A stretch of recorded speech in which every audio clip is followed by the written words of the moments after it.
టాలీవుడ్లో ఒకప్పుడు నలుగురు బడా హీరోలు నిర్మాతలు చెప్పినట్లే సినిమాలు నడిచేవి. కానీ ఇప్పుడు సీన్ మారింది బాస్. ఇప్పుడు టాలీవుడ్ను రూల్ చేస్తున్నది ఎవరో తెలుసా? ఓటీటీ దిగ్గజాలు. అవును, Netflix, Amazon prime video, Hotstar వంటి బడా ప్లాట్ఫామ్లో ఇప్పుడు టాలీవుడ్ బాస్లను కూడా టెన్షన్ పెట్టేస్తున్నారు. కరోనా తర్వాత ఈ ఓటీటీ వాళ్ళు ఇండస్ట్రీని తమ గుప్పెట్లో పెట్టేశారు. వాళ్ళు చెప్పిన తేదీలకు సినిమా రిలీజ్ చేస్తే సరి, లేకపోతే నిర్మాతలకు చుక్కలు చూపిస్తున్నట్లుగా టాక్ వినిపిస్తోంది. ముఖ్యంగా ఇప్పుడు రిలీజ్ కు రెడీ అవుతున్న బడా సినిమాలు కుబేరా, హరిహర వీరమల్లు, కింగ్డమ్లపై ఈ ఓటీటీ బాస్ల హవా నడుస్తోంది.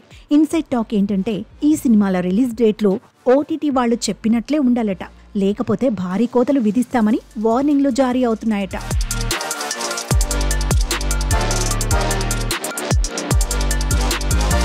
ఈ లిస్ట్లో ముందున్న సినిమా హరిహర వీరమల్లు గురించి చెప్పుకోవాలి. దాదాపు 6 ఏళ్లుగా షూటింగ్ జరుగుతూ రీసెంట్ గా పూర్తయిన ఈ పీరియాడిక్ డ్రామాకు రిలీజ్ డేట్ విషయంలో పెద్ద తలనొప్పే వచ్చింది. మార్చి నుంచి వాయిదా మీద వాయిదా పడుతూ ఇప్పుడు ఎప్పుడు రిలీజ్ అవుతుందో కూడా క్లారిటీ లేదు.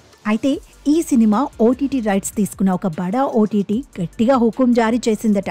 జూలై 18 కల్లా రిలీజ్ చేయకపోతే 10 కోట్లకు పైగా కోత విధిస్తామన్నట్లుగా చెప్పి షాక్ ఇచ్చిందట. ఇక కుబేరా సినిమా విషయంలోనూ ఇదే గోల. ఈ సినిమాను వచ్చే నెలలో రిలీజ్ చేయాలని ప్లాన్ చేసిన నిర్మాతలకు ఓటీటీ టీం నుంచి షాక్ తగిలింది.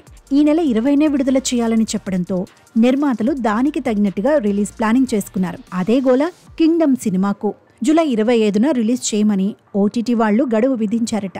ఈ ఒత్తిడితో నిర్మాతలు ఒక్కసారిగా ఒత్తిడిలో పడిపారని టాక్. అసలు ట్విస్ట్ ఏంటంటే, ఒకప్పుడు సినిమా రిలీజులు హీరోలు, నిర్మాతల చేతిలో ఉండేవి. కానీ ఇప్పుడు ఓటీటీలు నిర్మాణంలో భాగస్వాములుగా మారడంతో వాళ్లు చెప్పిన తేదీలకే సినిమాలు రిలీజ్ చేయాల్సిన పరిస్థితి.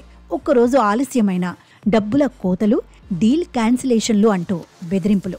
ఇంత హడావిడి మధ్య ఈ ఓటీటీ దిగ్గజాల ఆధిపత్యాన్ని టాలీవుడ్ మేకర్స్ ఎలా ఎదుర్కొంటారో చూడాలి.